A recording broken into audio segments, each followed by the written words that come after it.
love that vintage time-worn look on your DIY projects, but you don't want to spend a fortune on some DIY antiquing wax, this is game changer. It's quick to make, it's super affordable, and it gives your pieces that soft kind of aged finish that makes all of the details pop. So let me show you how easy it is. Making your own DIY antiquing wax is really simple and you only need a few ingredients. I'm going to be using some beeswax pellets. I picked these up on Amazon. You can get them in the white or in the natural color. Both will work fine. I have some mineral oil I picked up at the hardware store. And you're going to need some mineral pigments. And again, I picked this up on Amazon. It comes in all kinds of different colors. The one that I like the best is burnt umber. I'll put the list to all these ingredients down below in the description or in the QR codes here. And you can grab some if you want to make some of this DIY antiquing wax yourself. You want to have a glass jar that will tightly seal to keep your wax nice. And I just had this one in my stash, so that's what we're going to be using today. We're going to start to heat up some water on our hot plate here because we need to melt some of that beeswax. I have a tin can that I like to use in this, and I've just kind of scrunched the top of it so it has a little bit of a pour spout afterwards. And we're going to use a half a cup of those beeswax pellets.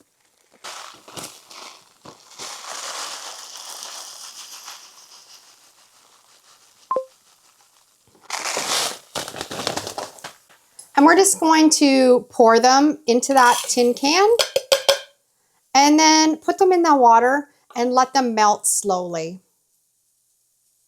As you can see, our beeswax is almost melted. You want to be really careful. I like using this method because you're not going to wreck a saucepan or have a pot that's going to have all kinds of wax stuck on it.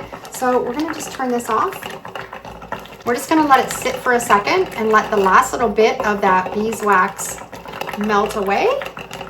We'll take it off the heat.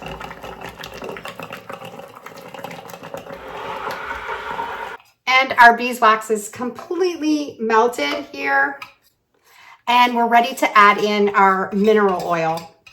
Now we're going to add in about a quarter of a cup of the mineral oil. You can adjust this depending on how soft you want your wax to be. If you want it to be a bit more firm and hard, add less, or if you want more, then do equal amounts. I like mine a little bit hard, so it goes on and gives more of a durable finish. We're just gonna add that right into that beeswax. And I just have a wooden skewer here. We're gonna incorporate that mineral oil really well into that beeswax and keep stirring.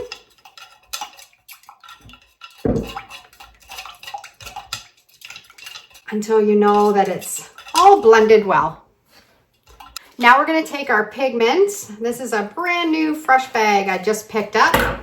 We're going to put in 1 teaspoon of that pigment mineral.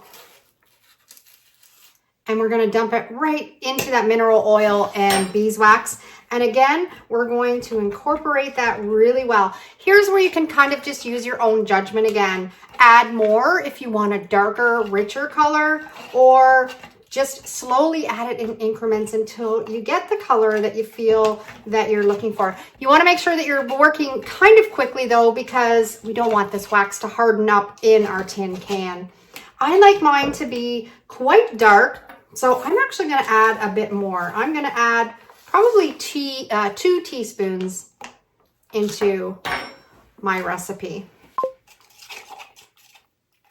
We're just going to mix it really, really well. Being really careful. This is hot wax, so you don't want to make sure you get any on the table or on your skin. Now, here's a step that you don't have to do, but I like to. If you like to have a little bit of scent, you can put in some drops of essential oil. This is some lavender. I'll just put in 3 or 4 drops, and it just gives it a nice pleasant scent when you're using it. Incorporate that really well. Stirring it in. That looks like we've got it mixed really well. we're going to get our container. And because we have this tin can that has a little bit of a spout, it's going to pour really nicely into our container.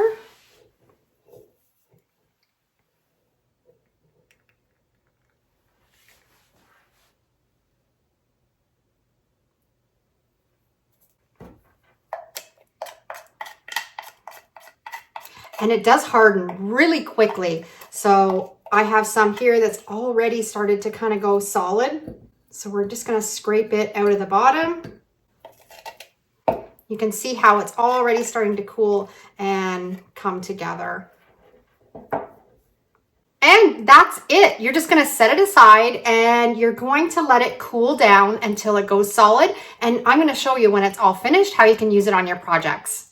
Our wax is now hardened up, and I had this frame that I've made quite a while ago with our name and the year that we got married. And I just kind of feel like it needs a little bit more depth with the antiquing wax. So I just have a rag, and I'm just going to put some of that antiquing wax, and you can see it's a nice firm wax. I'm going to put some on a cloth and just rub it onto your projects. And it's going to get in all of those little crevices and just kind of add a little bit more softness and a little bit more of a vintage look. And it's a lot cheaper than going and buying it at the store. And you can customize it with the different colors of the pigment that you want to buy. And you can see here, just adds a little bit more depth and character.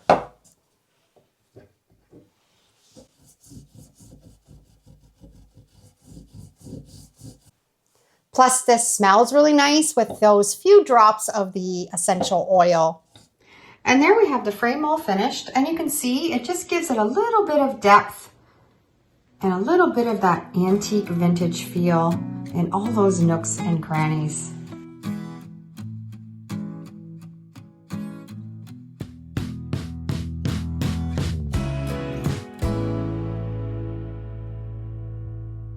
I hope you enjoyed today's tutorial on how to make your own DIY antiquing wax. You can see how easy it is and how fantastic it works.